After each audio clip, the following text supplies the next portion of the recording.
ಮೊದಲಿಗೆ ಪ್ಯಾನ್ನಲ್ಲಿ 2 ಗ್ಲಾಸ್ ಆಗುವಷ್ಟು ನೀರು ಹಾಕ್ತಿದ್ದೀನಿ. ರುಚಿಗೆ ಬೇಕಾದಷ್ಟು ಉಪ್ಪು, 1 ಚಮಚ ತುಪ್ಪ ಹಾಕ್ತಿದ್ದೀನಿ.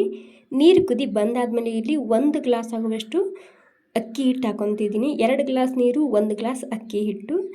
ನೀರು ಕುದಿ ಬಂದಾದಮೇಲೆ ಗ್ಯಾಸ್ ಬಂದ್ ಮಾಡ್ಕೋಬೋದು. ನೀಟಾಗಿ ಮಿಕ್ಸ್ ಮಾಡ್ಕೊಂಡು ಇದಕ್ಕೆ ಹಾಗೆಯೇ ಬಿಡ್ತಿದ್ದೀನಿ. ಉಗುರು ಬೆಚ್ಚಗಿದೆ. ಇವಾಗ ಉಗುರು ಬೆಚ್ಚಗೆ ಇದ್ದಾಗ ಇದನ್ನು ಸಾಫ್ಟಾಗಿ ಹಿಟ್ಟನ್ನ ನಾದ್ಕೋಬೇಕು. ಇಲ್ಲಿ ಜಾಸ್ತಿನೇ ಸಾಫ್ಟ್ ಆಗಿದ್ದರೆ ಮತ್ತೆ ಒಂದು ಸ್ವಲ್ಪ ಅಕ್ಕಿ ಹಿಟ್ಟು ಹಾಕ್ಕೊಂಡು ಹಿಟ್ಟನ್ನ ನಾದ್ಕೋಬೋದು.